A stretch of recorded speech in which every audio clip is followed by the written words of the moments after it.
मित्रों, आज हमारे सामने इस शहर के उद्योगपति मिस्टर समीर हॉकी टीम के विजेता खिलाड़ी मिस सनम को इनाम प्रदान करेंगे। श्री समीर ने हमको जो कीमती वक्त दिया है उसके लिए हम उनका तहे दिल से शुक्रिया अदा करते हैं।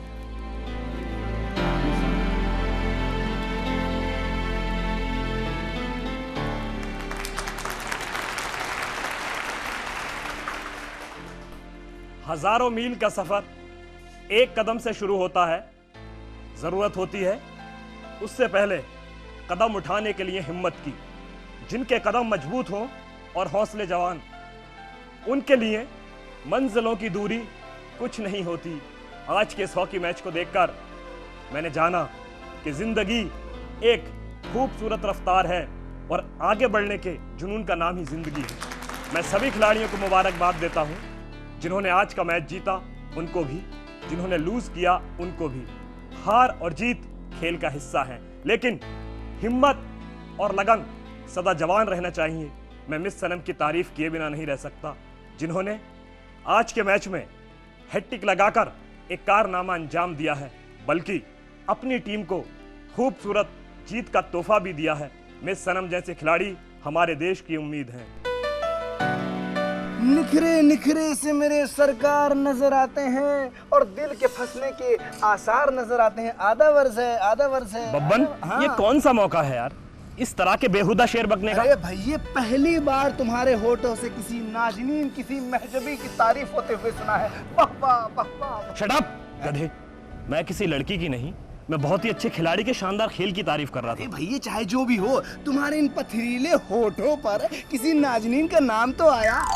सुनो, आधा वर्ष है, आधा वर्ष है। जी जी जी, बंदे को तो आप जानती ही होंगी। अगर नहीं जानती तो कोई बात नहीं, दुनिया में बहुत सारे लोगों को नहीं जानते, इससे कोई फर्क नहीं पड़ता। मैं अपनी तारीफ खुद ही किए देता हूँ। जिस तरह आप तमाम हॉकी टीम के प्लेयरों की कैप्टन हैं, उसी तरह एक दिन मैं भी तमाम हिंदुस्तानी शायरों का कैप्टन बन जाऊंगा, मुझे पूरा यकीन है। बस रहने दीजिए शायरों के कप्तान साहब। आप ये बताइए कि आप हैं कौन और कहाँ से आए हैं? वैसे तो मेरा नाम नवाबजादा बब्बन मियां है, लेकिन मेरी बाकी तारीफ ये करेंगे। इनसे मिलिए, ये है हमारे खासम खास दोस्त बब्बन मियां। जी। बोलते बहुत ज्यादा हैं, पर ये इनकी आदत है। आदाब सर। सर, आपकी स्पीच बहुत अच्छी थी। आपकी स्पीच सुनकर हम सबको बहुत हौसला मिला। शुक्रिया। हौसले किसी के शब्दों से, किसी के भाषण से जन्म नहीं लेते हैं। हौसले तो खुद हर इंसान के अपने अंदर होते हैं। सर, आपको नहीं पता, आपके हाथों से बेस्ट प्राइज लेकर मुझे बहुत खुशी हुई। सनम, इतना क्यों सोचती हो? आखिर मैंने ऐसा क्या कर दिया? ये सब तो आपकी अपनी मेहनत और लगन का नतीजा है। और हाँ मिस सनम, मैं इतना बड़ा भी नहीं, आपके खेल का जबरदस्त फैन हूं। और ये मेरा कार्ड रख लो, अगर कभी तुम्हें मेरी जरूरत पड़े और मैं तुम्हारे किसी भी काम आ सकूं तो मुझे खुशी होगी। Bye, wish you all the best.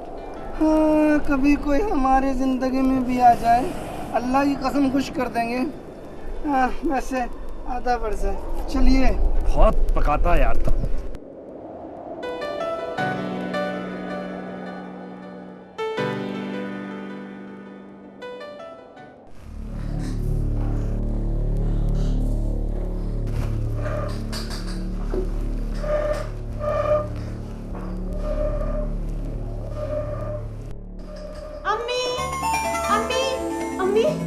अम्मी देखो, मैंने आज का मैच जीत लिया।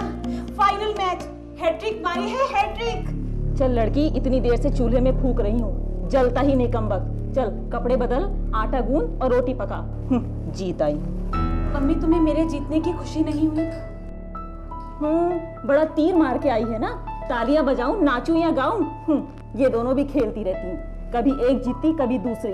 और कोई काम है तुम सबको? अम्मी, मेरा खेल सिर्फ खेल नहीं है, आगे बढ़ने का, कुछ कर दिखाने का रास्ता है। मैं बहुत आगे जाना चाहती हूँ। अम्मी, अपने पापा का, आपका और अपने देश का नाम रोशन करना चाहती हूँ। चल पहले चूल्हा तो रोशन कर ले। तेरा बाप भी बहुत रोशनियां कर गया है, 3-3 रोशनियां, ऊपर से मामूली सी पेंशन। अम्मी देखो, मुझे 5000 का नगद इनाम मिला है। तुझे जो बात पहले बतानी थी वो तो तूने बताई नहीं। ला इधर देख, इससे तेरा सामान दहेज इकट्ठा करूंगी।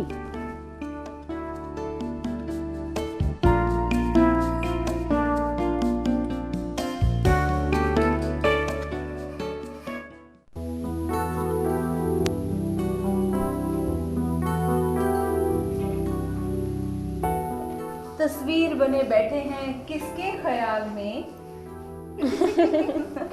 कहाँ खोई हुई थी? मैं कहाँ खोऊंगी? मेरी जिंदगी में बचा ही क्या कि मैं कहीं खो सकूं। ओहो, लगता है दिल का मौसम खराब है।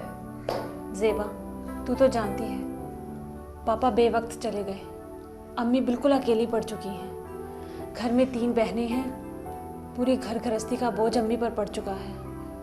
वो अंदर ही अंदर टूटती जा रही हैं, बहुत ही चिड़चिड़ी सी हो गई है। अम्मी का टूटना एक दिन मुझे बहुत बुरी तरह से तोड़ देगा। कम ऑन यार, कैसे बुज़दिली की बातें करती है? तू तो प्लेयर है और प्लेयर हमेशा बहादुर होते हैं, हम जैसे कमजोर नहीं होते। और जिंदगी कोई प्रॉब्लम नहीं है जिसे जबरदस्ती जिया जाए। जिंदगी एक मिस्ट्री है, मिस्ट्री, इसे सॉल्व करना सीख। ज़ेबा, तेरी बातें बहुत अच्छी हैं लेकिन इससे बड़ी मेरी मुश्किलें हैं। तेरी बातें मुझे हौसला दे सकती हैं लेकिन मेरी मुश्किलों को कम नहीं कर सकती।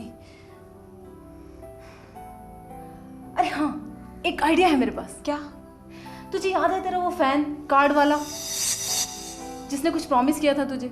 अच्छा, मिस्टर समीर। या वही इंडस्ट्री वाला समीर।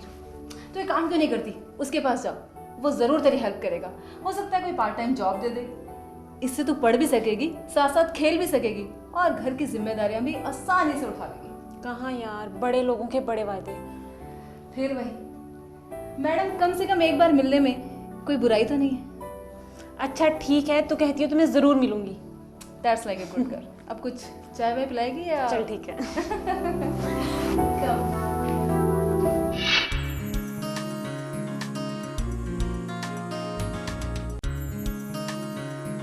अरे यार रवि, इस लड़के को जानते हो? क्या बात, तुम लड़की में कब से दिलचस्पी लेने लगे? अरे नहीं यार, बात वो नहीं है। ये बहुत ही अच्छी हॉकी प्लेयर है और हमारे देश का भविष्य।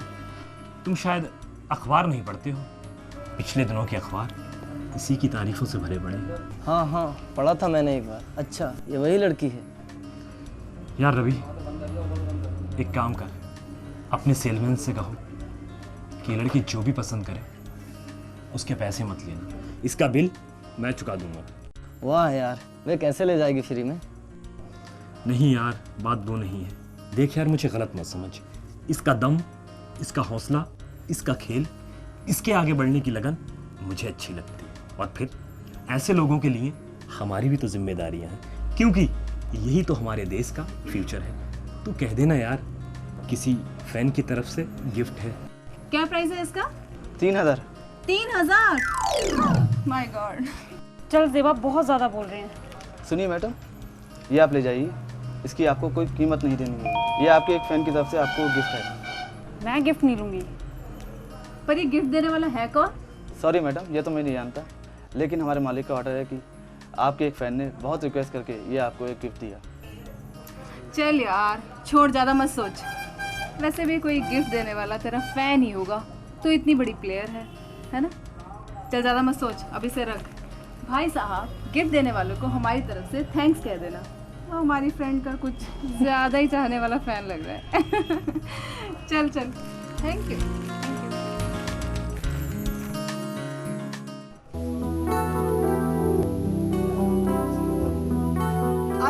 आइए, खुशामदीद आदाब अर्ज़ है। रुकिए, एक शेर याद आ गया, तो अर्ज किया है कि दूर तक देखिए, दूर तक राह में रोशन हो चुके हैं 1000 वाट के बल्ब। ये किसके कदम हमारे ऑफिस की जानिब आते हैं? आदाब अर्ज़ है। बब्बन मियाँ जी, आपने कभी कोई शेर ठीक से पढ़ा भी है? ठीक से देखिए, ऐसा कहकर आप बब्बन मियाँ की तौहीन कर रही है। वो क्या है कि दरअसल पुराने दौर के शायर बड़े उल्टे सीधे शेर कह के गए हैं, तो मैं बस उन्हें मॉडराइज करके ठीक ठाक कर देता हूँ। ठीक ठाक नहीं, आप तो उन्हें ठोक पीट देते हैं। बब्बन भाई जी, मैं मिस्टर समीर से मिलना चाहती हूँ। अच्छा, उन्होंने कहा था कि अगर वो मेरे किसी काम आ सके तो उन्हें बहुत खुशी होगी। वैसे तो वो बहुत बड़े आदमी हैं। बड़े देखिए, बड़ा तो दरअसल मैं हूँ, वो तो मुझसे काफी छोटे हैं। देखिए, अगर आप मुझे बड़ा कहेंगी तो यकीन कीजिए मुझे बड़े से भी बड़ी वाली खुशी होगी। आप तो बड़े हैं ही बब्बन मियाँ, पर मैं मिस्टर समीर से मिलना चाहती हूँ। प्लीज मजाक मत कीजिए, मेरे पास तो कोई अपॉइंटमेंट भी नहीं है। छोड़िए भी, कैसा अपॉइंटमेंट? देखिए, घर हो, इतना सा हो, लेकिन घर हो बस। अपार्टमेंट नहीं, अपॉइंटमेंट। अब जो भी कहिए, देखिए आप जैसे खिलाड़ियों के लिए ये दरवाजा, माफ कीजिए, ये दरवाजा हमेशा खुला रहता। जाइए ना, क्यों वक्त जाया कर रही हैं? जाइए जाइए। मैं कम इन सर? Yes, come in. आइए Miss Sanam, welcome to my office. Please have a seat. Thank you sir. No no thanks. क्या लेंगे आप, कोक या coffee? No thanks sir. Sir आपने कहा था कि अगर आप मेरे किसी काम आ सके तो आपको बहुत खुशी होगी। हाँ हाँ, मुझे याद है, बताइए। सर मैं आगे पढ़ना चाहती हूँ और खेलना भी चाहती हूँ, मगर मेरे घर के हालात कुछ ठीक नहीं हैं। 2 छोटी बहनें भी हैं, माँ है पर वो बीमार रहती है। मुझे नहीं लगता कि मैं इन हालातों में आगे पढ़ सकती हूँ। सर आपके बताए उन लफ्ज़ों ने मुझे बहुत हिम्मत दी। अदरवाइज़ आप मुझे मत लीजिएगा, लेकिन जो अंधेरों में घिरे हैं वह रोशनी के किरण तक तो आगे बढ़ ही सकते हैं। मिस सनम प्लीज कुछ ना कहिए। मजबूत इरादे वाले इस तरह नहीं टूटा करते हैं। और मैंने आपके बगैर कहे एक जॉब का ऑफर किया है, लेकिन चैलेंजिंग जॉब है, कर सकोगी? या I can accept any challenge sir, लेकिन मुझे करना क्या होगा? That the spirit. हमारे समाज में बहुत अंधेरा है, बेरोजगारी है, अशिक्षा है, तरह तरह की बीमारियां हैं। देश के लिए, समाज के लिए किसी को कुछ करना है, कहीं ना कहीं हम में से हर एक को लड़ना ही होगा। मिस सनम, आप पोलियो के बारे में क्या जानती हैं? ओह समीर साहब, पोलियो तो एक बहुत बड़ी बीमारी नहीं बल्कि बहुत बड़ा अभिशाप है, जिसके अंधेरे में इंसानियत घुट घुट कर, सिसक कर पल पल मरती है। अपाहिज होने का दर्द क्या होता है ये तो सिर्फ एक अपाहिज ही समझ सकता है, जिस पे खुशियों के सारे दरवाजे बंद हो जाएं। ऐसी आधी अधूरी ज़िंदगी पर लोग तरस खाकर दया करके गुजर जाते हैं, लेकिन दर्द का एहसास नहीं होता। समीर साहब, जिन्हें दर्द का एहसास होता है उन्हें सभी शाप को मिटाना होगा। मिस सनम, आप पोलियो के खिलाफ जंग में इंसानियत का साथ देंगे? ऑफ कोर्स सर, बल्कि मैं तो पर्ल्स पोलियो के लिए हर कार्यक्रम में भाग लेती रही हूँ। Good, very good. जहाँ सरकारी तौर पर पोलियो खात्मे करने के लिए कार्यक्रम चलाए जा रहे हैं, वहीं हमारे समाज ने अपनी जिम्मेदारियों को समझते हुए पोलियो के खिलाफ स्पेशल कैंप चलाए हैं। मिस सनम, आपको बहुत मेहनत करनी होगी। मैं आपको एक अच्छी सैलरी पर अपनी इसी टीम में एज ए सुपरवाइजर शामिल करता हूँ। Thank you sir. Miss Sanam, just a minute, हम सब साथी हैं। Please don't tell me sir, I am Sameer, only Sameer. Okay mister Sameer, तो मैं चलती हूँ। All the best. Thank you sir.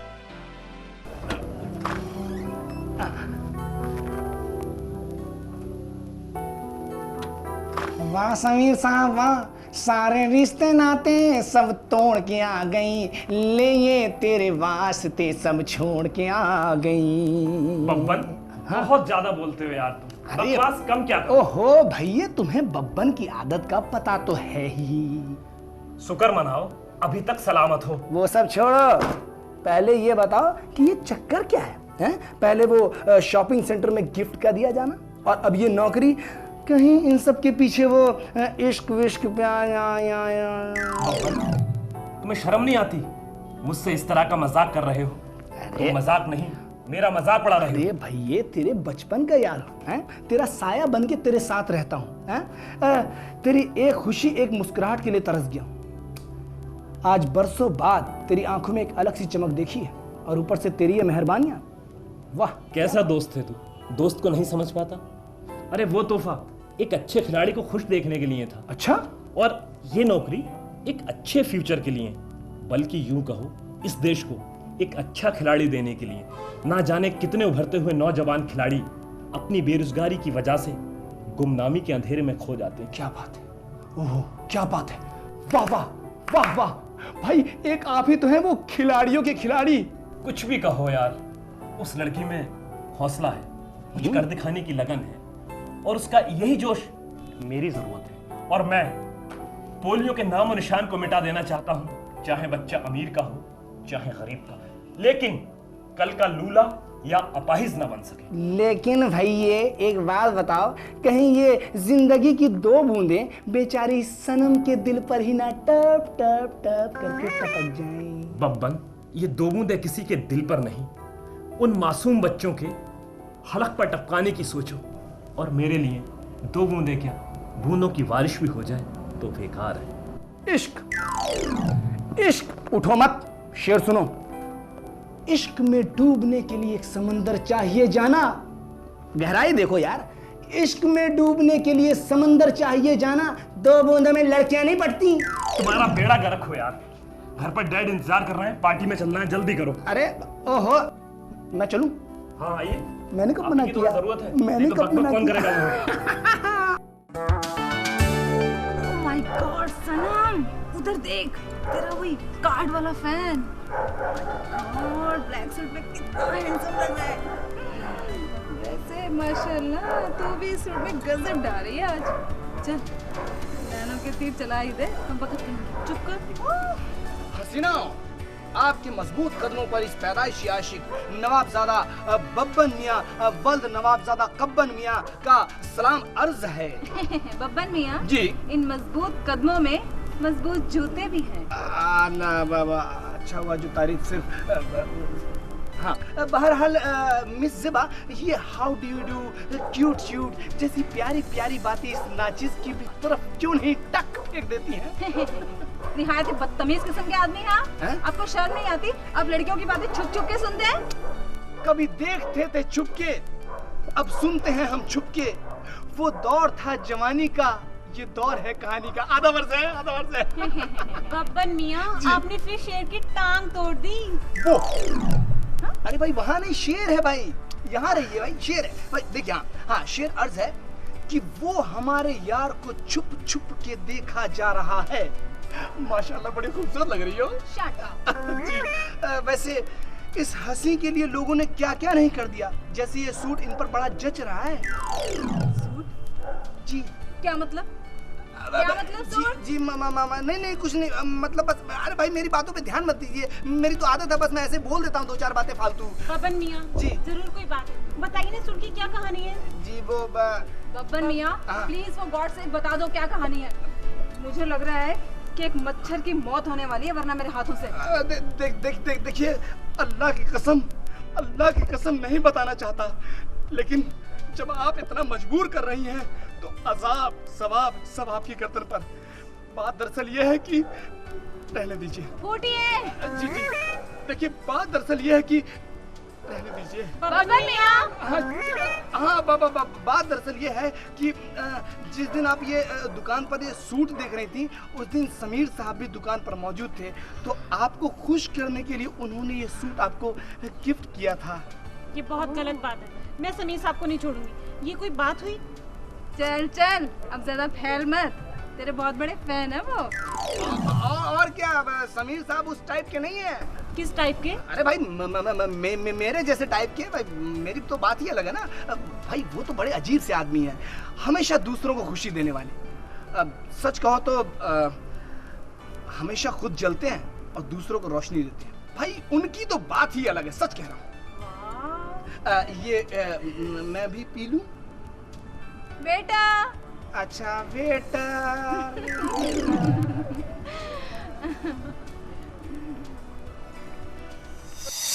देखो सनम, कल से पल्स पोलियो ड्रॉप अभियान शुरू होने जा रहा है और मैं चाहता हूं कि तुम अपनी पूरी टीम के साथ वो कारनामा कर दिखाओ जो आज से पहले कोई न कर सका हो।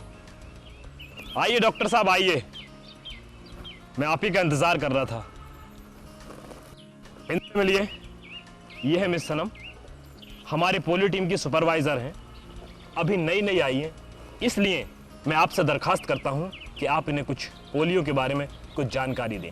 P1, P2, P3 से होने वाली बीमारियों के बारे में इनको आप जानकारी दें। देखिए, पोलियो के बारे में आप काफ़ी कुछ अब तक जान ही गए होंगे, क्योंकि हमें पोलियो के खिलाफ अभियान चलाते चलाते काफ़ी साल हो गए हैं और हम अब ये दावे के साथ कहने की स्थिति में हैं कि पोलियो अब एक तरह से बिल्कुल उसका खात्मा निर्णायक मोड़ पे है। ऐसी स्थिति में आपकी हम सब की ये और ज़्यादा जिम्मेदारी हो जाती है कि इस समय यदि हम कहीं पर भी चूक गए तो समझ लीजिए कि स्थिति हाथ से निकल जाएगी और हो सकता है कि फिर हम इस स्थिति में कभी पहुँचे भी ना पहुँचें। पोलियो रोग फैलाने वाले जो पोलियो वायरस हैं उनको P1, P2 और P3 का नाम दिया गया है। जैसे P1 वायरस है, P1 वायरस एक ऐसा वायरस है जिसकी प्रतिरोधक क्षमता पोलियो वैक्सीन की काफ़ी खुराकें पिलाने के बाद ही 100% हो पाती है। जहाँ तक P2 वायरस का सवाल है, तो P2 वायरस एक ऐसा वायरस है जिसकी थोड़ी कम खुराकें पिला दें तो भी बच्चा 100% प्रतिरक्षित हो जाता है। इसीलिए सबसे पहले P2 वायरस को समाप्त किया जाता है। अब रहा P3 वायरस। P3 वायरस बहुत ही सुस्त वायरस है, बहुत थोड़े थोड़े एरियाज को कवर करके चलता है, लेकिन इसका खात्मा भी इतना मुश्किल नहीं है यदि हम अपने बच्चों को लगातार जब भी हमारा अभियान चले पोलियो की खुराकें पिलाते रहें, किसी गलत अफवाहों में ना आए, तो ये निश्चित समझिए कि हम अपने देश से पोलियो का खात्मा कर लेंगे। थैंक यू डॉक्टर साहब, आपने जो हमें अपना कीमती वक्त दिया, और आगे से कोई भी अगर हम कुछ नया काम करते हैं पोलियो के बारे में तो हम आपको फिर याद करेंगे। ओके, मैं आपके लिए रात दिन 24 घंटे तैयार हूँ। Thank you, thank you.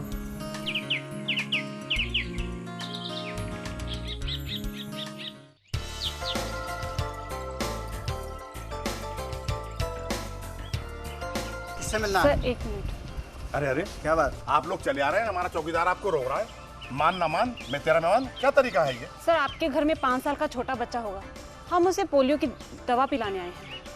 ठीक है, आपको पोलियो की दवा पिलानी है तो करीब में गरीबों की बस्ती है, वहाँ सैकड़ों बच्चे आपको मिलेंगे, पिलाइए, जाइए। बिल्कुल नहीं सर, बीमारी अमीरी या गरीबी देखकर नहीं आती। मैं मानती हूँ कि आपके पास बहुत पैसा है, लेकिन पोलियो के लिए एक ही दवा है, अमीर के लिए भी और गरीब के लिए भी। अच्छा, अमीर के लिए भी वही दवा है और गरीब के लिए भी वही दवा है?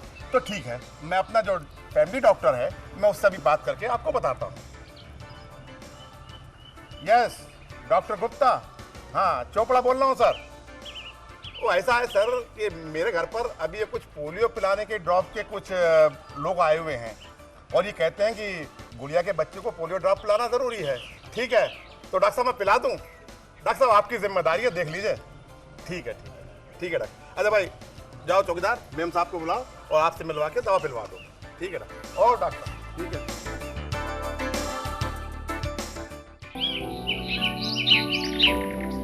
प्रणाम मुखिया जी, और आप सबको प्रणाम। मैं यहाँ पर छोटे बच्चों को पोलियो के ड्रॉप्स पिलाने आई हूँ, घर घर जाकर। हैं? क्यों रे हरिया? अरे तू तो पढ़ो लिखो है और तूने 5 जमातें पास की हैं। अरे कहाँ बोल रही है डॉक्टर दी? कुछ ना बोल रही है प्रधान जी, कुछ ना बोल रही है। ये कोई दवाई पिलावन आई है, यहाँ को पी के पिछले साल पास के अम्मा बालकन की तबीयत जो खराब हो गई। हमरे गांव में आज तक कोई दवाई ना पिला सको और ना ही अब हम पिलाने देवे। नहीं प्रधान जी नहीं, इस दवाई से बच्चों की तबीयत नहीं खराब होती। नहीं मेरे भाई, अभी इतनी इंसानियत नहीं मरी जो मासूमों की जिंदगी से खेले। दवा को कौम और मजहब की पहचान नहीं होती। दोस्तों, दवाई तो दवाई होती है, वो किसी को भी पिलाई जाए एक सा असर करेगी, जैसे कि जहर सबके लिए एक समान है। दोस्तों, हम सब आप ही के बीच के लोग हैं, गैर सरकारी, लेकिन पूरा देश इस बीमारी से लड़ रहा है, इसलिए हम भी निकले हैं पोलियो मिटाने के लिए। ये 2 बूंद जिंदगी की। और मुखिया जी, ये तो बच्चों की बीमारी को दूर करने की दवा है। हैं? अरे कौनो बीमारी से बचा है हरिया? अरे कुछ ना बोल रही है प्रधान जी, कुछ ना बोल रही है। ये वही बीमारी को कह रही है जहाँ में बालकन के हाथ पांव जो सूख जाए हैं। अरे बच्चन के हाथ पैर तो देवी की प्रकोप से सूखे हैं और जाल ही तो अपने बाबा की भभूत बहुत है। और भूत हो, पिशाच हो, सुख का मसान हो, अपने बाबा की भभूत के आगे और कौन टिक सकेगा। और जब तक इस गांव में हम प्रधान हूँ, कोई दवाई सवाई ना पिलाई जा सके। नहीं मुखिया जी, समझने की कोशिश कीजिए। बड़े से बड़ा डॉक्टर जानता है कि ये कोई ऐसी बीमारी नहीं है कि जो भूत प्रेत या देवी के प्रकोप से हो। ये तो एक आम बीमारी है। क्यों रे हरिया? अरे तू तो पढ़ो लिखो है, के बोल रही ये डॉक्टर नी? अरे कुछ ना बोल रही है प्रधान जी, कुछ ना बोल रही है।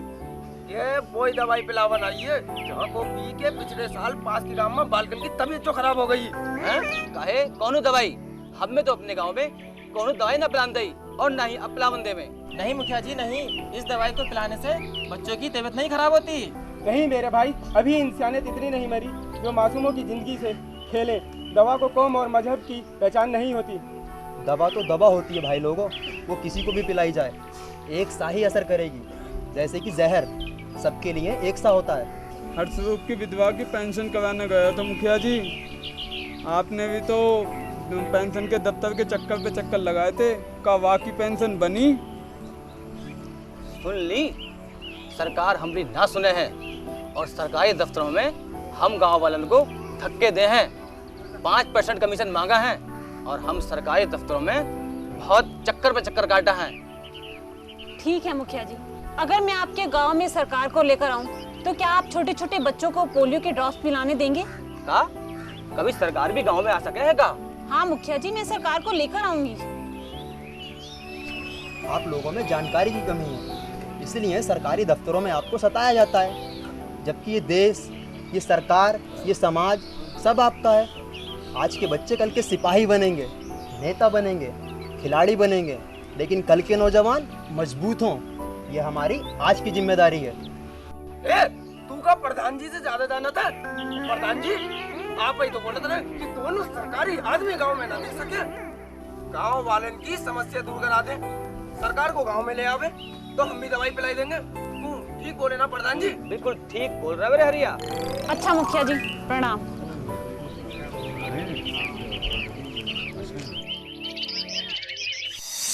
मिस्टर समीर, ये तो बहुत मुश्किल काम है। उस गांव के बच्चों को तो आज तक कभी किसी ने पोलियो ड्रॉप दी ही नहीं। उस गांव के लोग अनपढ़ हैं और सरकारी दफ्तरों से काफी परेशान भी हैं और किसी के साथ कोऑपरेट भी नहीं करना चाहते। मिस सनम, यही तो चैलेंज है। अरे नहीं कैसे मानेंगे? एसपी साहब से कह करके पूरी पुलिस फोर्स साथ ले चलेंगे और गांव के एक एक बच्चे को पकड़ करके उनके मुंह में पूरी बोतल उड़ेल देंगे। बब्बन यार, जब भी मुंह खोलोगे बेहुदा ही बोलोगे। सॉरी। वो हमारे लोग हैं, हमारे अपने देशवासी, भोले भाले अनजान।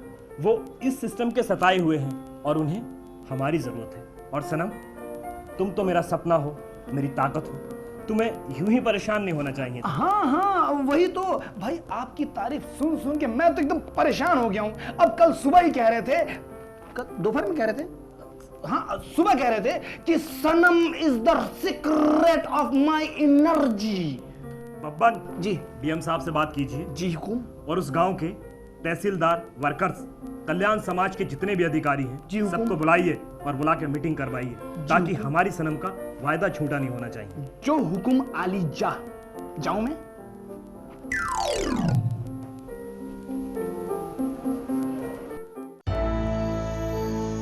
मेरे प्यारे गांव वासियों, आज हमारे बीच डीएम साहब, मिस सनम, मुखिया जी, यह सारे लोग हैं आए हुए। और मैं आप लोगों से दरखास्त करता हूं कि जब भी पल्स पोलियो ड्रॉप अभियान शुरू हो, अपने घर के हर बच्चे को पल्स पोलियो ड्रॉप जरूर पिलाएं। यही मैं आप लोगों से दरखास्त करता हूं। मुखिया जी, अब मैंने तो अपना वादा पूरा कर लिया, अब आपको भी अपना वादा पूरा करना है, अपने गांव के हर बच्चे को पोलियो की दवा पिलाकर। ए लल्ली, तेने मेरी आंखें खोल दी। अब तेम हमारे मन में एक देवी के समान बस गई हो और अब हम गांव में जाकर एक एक घर में पोलियो की दवा अपने हाथ से पिलाऊंगा और आपका इस पोलियो अभियान में पूरा साथ दूंगा। अब बोल हरिया, क्या बोल रहे हो तू? अरे कुछ ना बोल रहा हूँ प्रधान जी, कुछ ना बोल रहा हूँ। अब तो हम भी फुल तरीका से पोलियो की दवा पिलाऊंगा।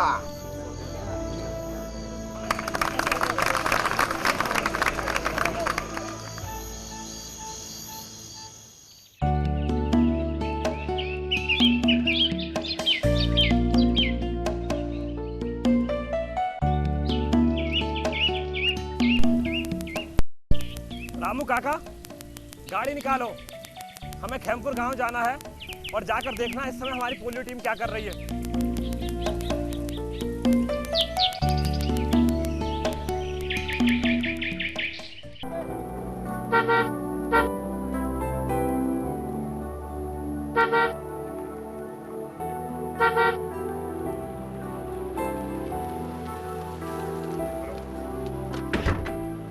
हाँ सानी साहब, मैंने आपकी प्रोजेक्ट फाइल पढ़ ली है और मैं आपके प्रोजेक्ट में 1 करोड़ से 10 करोड़ लगाने के लिए तैयार हूँ। प्लीज़ एक आप मुझे आधे घंटे में फ़ोन करेंगे? प्लीज़ प्लीज़, ज़रा अर्जेंट मीटिंग में हूँ। Okay, don't know mind, don't know mind.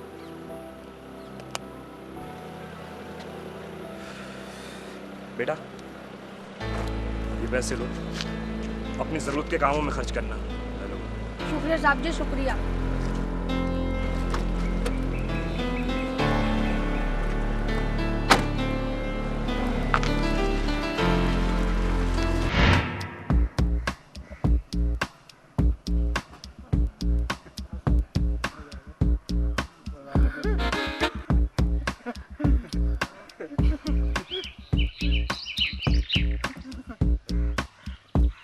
क्या बात है भाई, आज आप लोग बहुत खुश नजर आ रहे हो।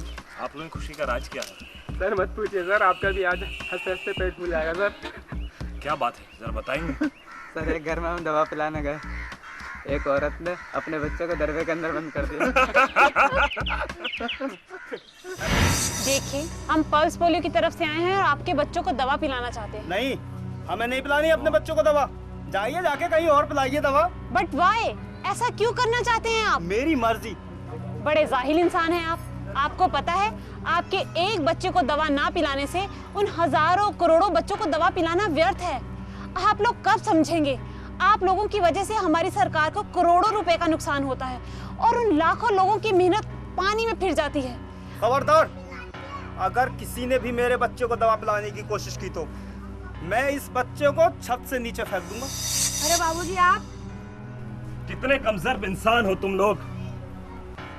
अपने बच्चों की खुद ही दुश्मन बने हुए हो। अरे इस मासूम की तरफ देखो, आपका ही खून है ये। इस तरह इसकी जिंदगी किस तरह, किन हालातों में कटेगी, ये कभी सोचा है आपने? बच्चे पैदा करने का शौक तो रखते हो, पर उनकी जिम्मेदारियों का एहसास नहीं है तुम्हें।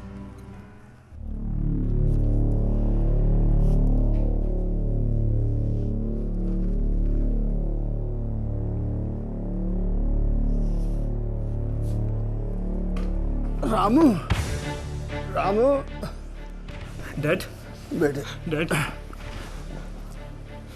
डैड, बेटे, इस जिंदगी से आजिज़ आ गया हूँ मैं। या खुदा, एक्सीडेंट में मेरी मौत ही क्यों नहीं हो गई। बहुत आजिज़ आ गया हूँ इस जिंदगी से, बहुत तंग आ गया हूँ मैं बस। डैड, एक साल में, सिर्फ एक साल में आप अपनी जिंदगी से तंग आ चुके हैं, इसलिए कि आपकी एक टांग एक्सीडेंट में जा चुकी है। क्योंकि चलने के लिए आपको बैसाखी की जरूरत पड़ती है, सिर्फ इसलिए। डैड, मेरे दिल से पूछो, पिछले 25 सालों से इस बोझ को ढोता चला आ रहा हूं, तब से आज तक मेरा क्या हाल होगा, ये कभी सोचा आपने? एक्सीडेंट तो अक्सर लापरवाही और गलती की वजह से हो सकते हैं, पर इसमें मेरा क्या दोष, मेरी क्या गलती थी? डैड, इंसान को किसी के दर्द का एहसास उसी वक्त होता है जब वो खुद उस दर्द को महसूस कर चुका होता है। बेटे, बेटे, क्या नहीं दिया मैंने तुम्हें? सब कुछ तो है तुम्हारे पास, ऐश आराम, धन दौलत, सब कुछ तो दिया है मैंने तुम्हें।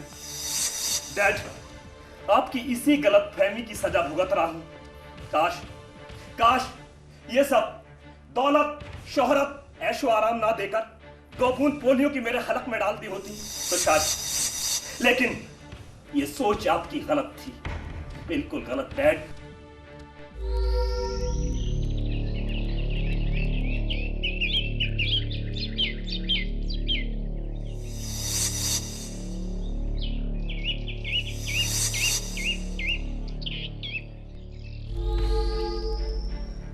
आपने सोचा कि आप अपनी दौलत से सब कुछ खरीद सकते हैं, लेकिन ये सोच आपकी गलत थी डैड, बिल्कुल गलत। आज सब कुछ होते हुए भी कुछ नहीं है उसके पास, कुछ नहीं। हाँ हाँ बेटे, ये सोच मेरी गलत थी बेटे। मैं दौलत के नशे में चूर था, दौलत का मुझे घमंड था, लेकिन मैं तेरा गुनहगार हूं बेटा, तेरा गुनहगार हूं बेटा, मैं तेरा मुजरिम हूं। तू हो सके तो मुझे माफ कर दे बेटे, बस। डैड, हो सके तो बेटे, डैड, नहीं, मुझे माफ कर दे। हो सके तो माफ कर। नहीं नहीं नहीं। सेपा, पता नहीं हमारा समाज कब जागेगा। जरा सी लापरवाही के कारण सारी मेहनत पर पानी फिर जाता है। वो कैसे? जब भी हम पोलियो की दवाई पिलाने जाते हैं, हजारों लोगों की जहालत और नासमझी हमारे बीच में दीवार बनकर खड़ी हो जाती है।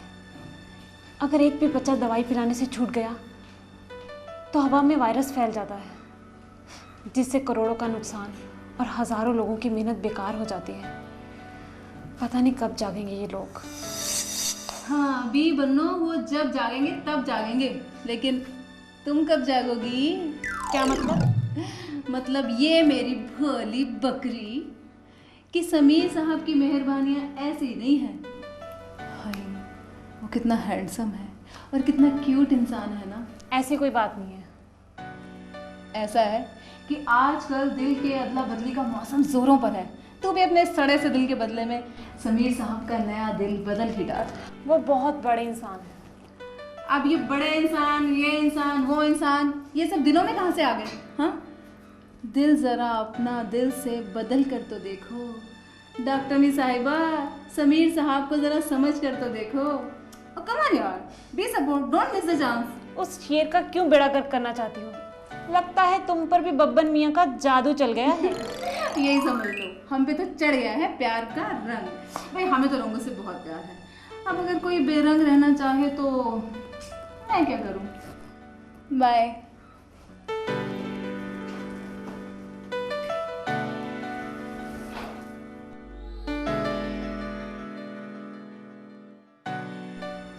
क्या मेरी जिंदगी पर मेरा भी हक है? नहीं, ये तो नामुमकिन है। क्या जमीन और आसमान कभी मिले हैं? नहीं नहीं। क्या सोचेंगे समीर साहब कि मैं इसलिए उनसे मिली? नहीं। लेकिन हाँ, एक बार उन्होंने भी तो कहा था कि हमारी सनम का वादा झूठा नहीं होना चाहिए। कितने हक से कहा था, हमारी सनम। हाँ, मैं उनके पास खुद जाऊंगी, खुद अपने प्यार का इजहार करूंगी। मैं उन्हें बता दूंगी कि मैं उनसे बहुत प्यार करती हूँ। फिर चाहे वो मुझे अपने पैरों तले रोंद डाले या अपने गले लगा ले, मैं खुद जाऊंगी और उनसे बोलूंगी कि हाँ समीर साहब, मैं आपसे प्यार करती हूँ, मैं आपसे प्यार करती हूँ।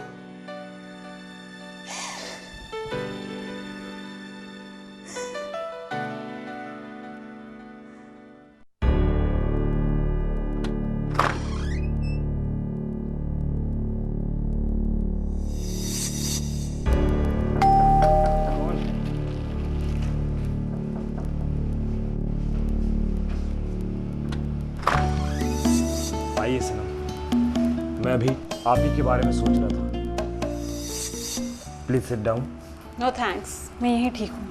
सनम, वाकई आप बहुत मजबूत हैं। जो ठान लेती हैं वो करके छोड़ती हैं। आज तक जिस गांव में कोई पोलियो ड्रॉप नहीं पिला सका, वहां तुम कामयाब रही। मुझे एक ऐसे ही साथी की जरूरत थी जो मेरे सपनों को पूरा कर सके। समीर, क्या तुम्हारे सपनों में मैं हूँ? हाँ सनम, मैंने जो भी पोलियो मिटाने के सपने देखे हैं, अब उन हर सपनों में सिर्फ तुम होती हो और तुम। समीर, क्या पोलियो के अलावा तुम्हें कुछ नहीं सोचता? किसी दूसरे के सपने? हाँ सनम, मैं तो सबका ख्याल रखता हूँ, लेकिन अपने सपने पूरा करना भी तो मेरा हक है ना। समीर, क्या सपनों के साथी जिंदगी के साथ नहीं बन सकती? सनम, ये क्या कह रही हो? और ये तुमने सोचा भी कैसे? क्यों? इतनी मेहरबानियां, इतनी हमदर्दियां क्यों? जब मैंने सपनों के हसीन महल सजाए, तो क्या ये इसकी सजा है? इसलिए कि मैं गरीब और आप अमीर हैं? नहीं सनम, नहीं। मेरी गरीबी कुछ भी नहीं है, और मैं तो अमीरी की सजा भुगत रहा हूं। अपने बाप की दी हुई शान, उसकी दौलत का घमंड हूं। नहीं समीर साहब, नहीं। मैं आपको एक बहुत बड़ा इंसान समझती थी, लेकिन आप भी उन अमीरजादों की तरह हो जो सपने तो दिखा सकते हैं और एक ही पल में तोड़ भी देते हैं। बस करो सनम, बस करो। मेरी हमदर्दियां, मेरी मेहरबानियां इसलिए नहीं थी कि कि तुम मुझसे मोहब्बत करने लगो? क्या तुम एक मजबूर की चीख नहीं सुन सकते? जख्मी दिल की रूह की आह नहीं सुन सकते? क्या उन बेबस आंसुओं को नहीं देख सकते जो कभी इन आंखों से टपके ही नहीं? बस रहने दीजिए समीर साहब, आप भी किसी के दिल के टूटने की आवाज नहीं सुन सकते।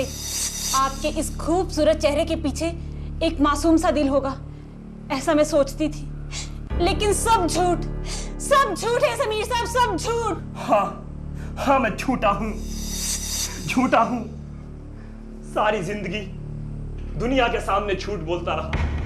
काश मेरा वजूद सच्चा होता, काश मैं अमीर बाप का बेटा ना होता। सनम, वह दुआएं सबको लगती हैं, अमीर को भी और गरीब को भी।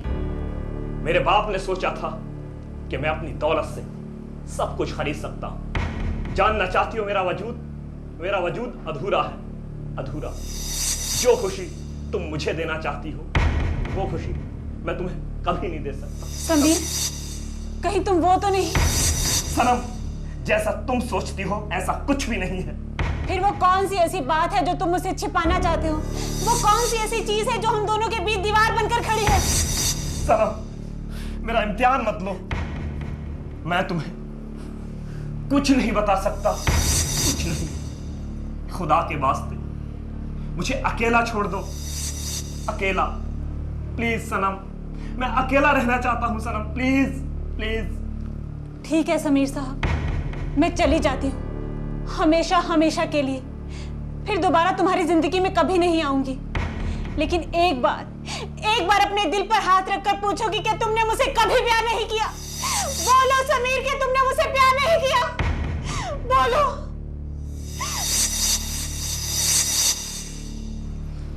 या खुदा, इस इम्तिहान से गुजरने से पहले मुझे मौत क्यों नहीं आ गई? सनम, ये तुमने मुझे किस कश्मकश में डाल दिया है? ये तुम मेरा कैसा इम्तिहान ले रही हो?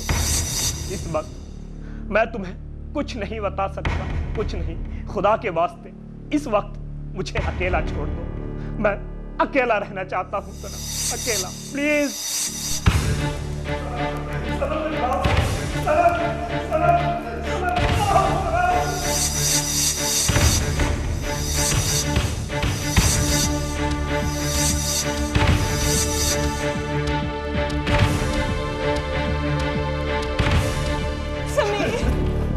समीर, ये क्या?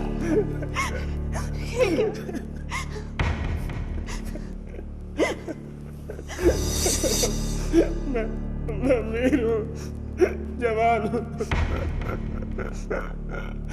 लेकिन मैं खुद भी पोलियो का शिकार हूँ। नहीं समीर, क्या इसलिए तुम मुझसे शादी नहीं करना चाहते थे? कैसे ये सब करके तुम क्या साबित करना चाहते थे? बताओ समीर, मैंने तुम्हारे जिस्म से नहीं, तुम्हारे दिल से, तुम्हारी रूह से मोहब्बत की है। समीर, ये तुम अपने दिमाग से निकाल दो कि तुम अपंग हो, अपाहिज हो, अधूरे हो। ये अपने दिमाग से निकाल दो कि तुम्हारी जिंदगी एक टांग पर टिकी हुई है। आज से तुम्हारी दूसरी टांग में हूं समीर।